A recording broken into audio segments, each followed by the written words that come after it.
DreAllDay.com. Dre Baldwin, balloverseas.com, the Overseas Basketball Blueprint. And I told you what we're going to talk about here. We're going to make this a three-part, maybe more than three-part series on what basketball agents, or just on basketball agents, period. Because a lot of you players understand you need to get an agent to be the connect between where you are and where you're trying to get to. Where you are is unsigned, and what you're trying to get to is to be signed, right? All right. What do you look for in a basketball agent? A few things you want to look out for with agents. Number one, you want to, first of all, find somebody who's actually enthusiastic about you, because this is the biggest deal with any kind of relationship you get into. You get into a business partnership. Let's say you want to start a business and you get into a partnership with another person. They're going to provide, they're going to make the product, you're going to do the sales, all right? You're going to do the front half, they're going to do the back half of the business. If they're not enthusiastic about that business, you probably shouldn't get into that partnership, even if they're skilled, even if they're talented, even if they got 25 years of experience, because if they're not enthusiastic about it, they're probably not going to put the right amount of time into it. They're not going to put the right amount of care. They're not going to double check. They're not going to pay attention to detail.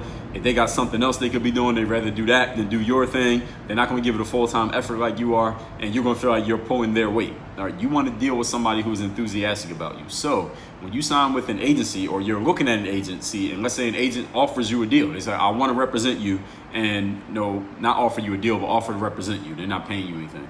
I want to represent you. You need to take a look at that agent and ask yourself, is this agent excited about me? And you can evaluate just from the conversation you have with them. Are they really excited about me? Or is this agent just stockpiling players just to say that they got them? Or are they kind of lukewarm on me? Do they already have a bunch of other players in my position? I'll talk about that in a minute. Is the agent excited about you? Because when a person is excited, what y'all gotta understand about sales is merely a transfer of emotion. All right, whether a player gets a contract or not, playing basketball overseas, yes, of course your resume matters. Yes, your stats matter. Yes, whether you can play or not matters. But understand something. Everybody can't get a job overseas. Even if you're good enough, quote unquote, to play overseas, everybody's not going to get a job. Everybody can't make it, because this is not like being a lawyer or a doctor. There are not unlimited positions for everybody. Somebody's is a cutoff point at some point. There are players who might have just as much talent as you who get a contract while you don't, or vice versa. You get a contract and there are players who are just as good as you, just as good stats and everything, who don't get a contract and never get a chance to play overseas. Why? Because there's a limited number of jobs. What's the difference between one guy getting on and the other guy getting on? It could be many things. It could be luck, it could be timing, it could be talking to the right person at the right time, which is a combination of luck and timing. It could be the skill of your agent. If your agent is super excited about you, they will do a better job of selling you than an agent who is only kind of excited about you. You understand? You're the same player, right? Your skills didn't change. It's just the agent who is super excited about you and very enthusiastic about your ability. When they communicate with those overseas teams, they're going to talk you up in such a way that makes you look like damn Michael Jordan in the eyes of that team, and that team's going to give you a chance because of the way your agent was able to sell you. But an agent who is only somewhat interested in you, they're only somewhat excited about you because they got 80 other clients and you're just another number in their roster. How hard are they going to try to sell you? They might not try to sell you as hard. And because they don't try to sell you as hard, it may be harder for you to get a deal, or you may get a deal, but a worse contract than you could have got if you had an excited, enthusiastic agent. So that's just something to keep in mind. Another thing to keep in mind with agents is just as a disclaimer about the point that I just made.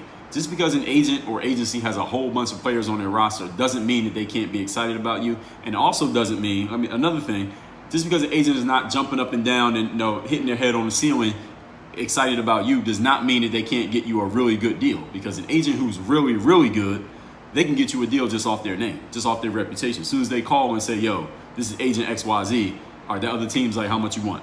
Because that agent has such a solid reputation, they don't have to be excited. All they got to do is drop their name and it's done.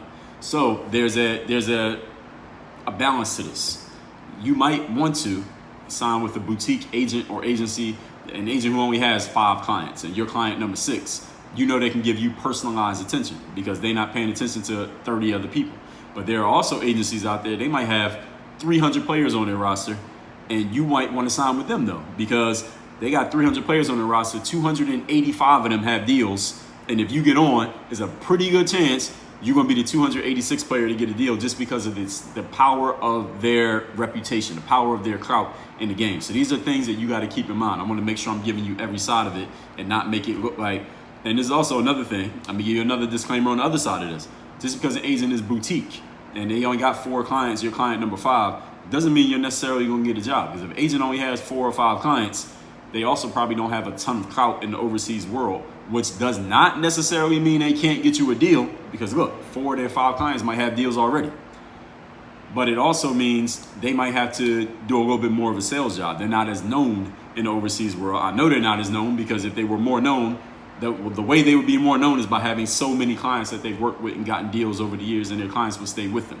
So these are things that you want to keep in mind. A boutique agency has pros and cons. A huge agency or agent has pros and cons as well. So these are all things you have to weigh against the situation. There is no perfect agent situation. Just in case, I should have said that at the top, but just in case you're reading between the lines, you should probably understand that by this point. Another thing you want to look out for when you are considering agents is look at the track record with their previous clients. Ask them, who are they representing? Look them up on their website. They should have a listing of the players that they are currently representing. And here's a key question you want to ask. Ask them, who have you represented that is no longer working with you? Ask them, what players have they represented that fired them? What players have left your agency, Mr. Agent? And then you reach out to those players. Don't ask the agent why. You can ask the agent, why did that player fire you? But then go find that player and ask them, hey, I'm thinking about getting with XYZ agency. I saw that you used to work with them, but you don't anymore. Now you're with this agency. Why'd you leave them? What caused you to change agents? And that person who left, that fired that agent, I'm 98% sure they're going to respond to you and tell you why they fired them. Because, listen, bad news travels a lot faster than good news, people. We are much more apt to share bad news, something that pissed us off, than good news, something that made us happy. It's just the way that life works. A bad review will get posted real quick when we have a bad experience at a restaurant. Then if we have a great experience, we don't post nothing, right? This is just how life is, just human psychology. So ask that agent about players who fired them, and ask the agent why, and then ask that player who fired them why did they fire that agent. You might get 2 different stories. Hopefully you get the same story. If you get 2 different stories, that's to tell you something about that agent. Might be something for you to keep in mind before you decide to deal with them. Now, another thing you want to look at when you are dealing with agents is, where does this agent normally work? And is this agent working in a place that you would want to play? Many agents, usually they establish a foothold in a footprint, let's just say, in a certain geographical area. So there are some agents who have most of their clients playing in Australia, or some of them might be Mexico, or some it might be the NBA, or some it might be certain countries in Europe. Some might be more Eastern Europe, like Ukraine or something like that. Some of them might be more Western Europe, like Germany, France, Portugal. Some of them might be one country, like Spain. Spain has a ton of leagues and a lot for entry-level players. So it might be an agent who basically every deal they get for a player is somewhere in Spain. So ask yourself, where are you trying to play?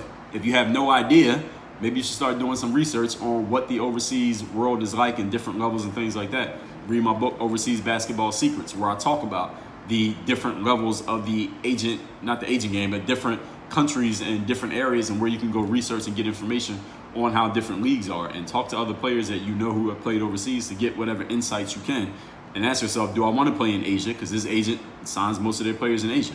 Or do the teams in the countries that this agent works with, do they sign players like me? So if you deal with let's say you want to deal with an agent, you're hitting up agents, and you see some agent has represented a bunch of NBA players who were in the league, they're not in the league anymore, but they go to China and they get a huge contract. They get NBA money basically playing in China, and you have never played in the NBA. Do you really want that agent to represent you? Probably not, because China's going to look for players with that NBA star name. You don't have it, and that agent, they should know better than to even talk to you. You should know better than even reach out to them. But that agent probably would tell you, or if they respond to you at all, like, yo, I represent players who played in the league. You ain't playing in the league. I can't really do nothing for you. So these are things that, again, ask yourself, where does this agent normally work? And is this where I want to play? So if you want to play in France, find an agent who has players who are playing in France. They represent players who play in France. So wherever you're trying to go, and look for players who are entry level. Find out whatever college you played at, who was the player of the year the last 2, 3, 4 years in your league. Find out where those players are if they're playing overseas.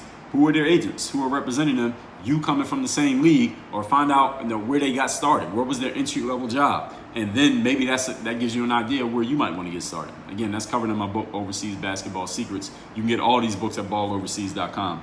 As I mentioned in every episode of this show / podcast / whatever you want to call this. So these are things that you want to look out for when you are considering a basketball agent. Another thing you just want to consider is how responsive is this agent? When you are in the courting phase, either they're courting you or you're courting them, how quick are they to respond to your text messages? Do they call you back when you call them?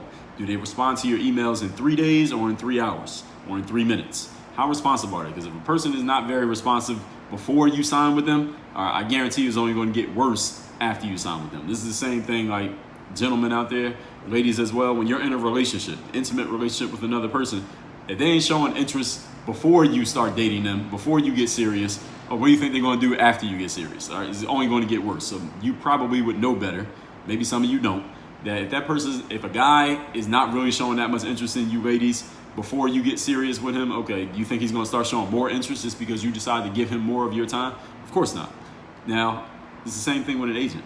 Again, any relationship, if they're not enthusiastic in the courting phase, they're not going to be enthusiastic after they already got you, right? You understand what I'm saying? So make sure you're just gauging, how does this person seem to be responding to me now? Are they going to stay that enthusiastic forever about you? Probably not, because we're human. This is just the way that it is. But if it's going to go down, that level of interest, it better be starting from a very high point. You get what I'm saying? So in the next episode here, what I just told you what to look for in an agent. In the next episode, I'm going to tell you how to land a basketball agent, how to actually get an agent, unless I think it's something else that should go in here. Maybe I'll move these around, but I'll record that next. And if I think it's something else, I'll make another one. If you have not yet gotten your free copy of the Overseas Basketball Blueprint, this is the book I got here in front of me. You can get it at balloverseas.com. I came from an NCAA Division III school where I walked on, hustled my way into a 9-year pro basketball career. Assuming that you can play, that's the reason why you're listening to me talk right now. As long as you got game, I'll tell you how to handle the other side of it, the side that actually gets you a deal. Because getting a deal is about more than just your ability to run, jump, and shoot. Because if that's all it was, the whole game would be completely different, and we all know that. Balloverseas.com is where you get the free book. The book is already paid for. You cover the shipping. We got 3 other books on overseas basketball: The Truth About Exposure Camps, Basketball Agents Decoded, and Overseas Basketball Secrets. You can get all 4 of them. We call it the Blueprint Bundle. You can get that on the same page that you get this book at. Go to balloverseas.com. You'll see everything. You can see the pictures of the books and all that at balloverseas.com. Next video, or the next episode, if you're listening to this on audio, I'm going to tell you how to land a basketball agent. And if you're listening to this on the podcast app, please leave a review of the show. Say something in the review of the show. Leave us a rating as well, 5-star rating. If you're watching on YouTube, then leave a comment. Let us know. Notification and what's the other thing? The like button. All those things. Y'all know what to do to engage. Let us know we putting out good stuff. Work on your game. Ball overseas. Dre all day.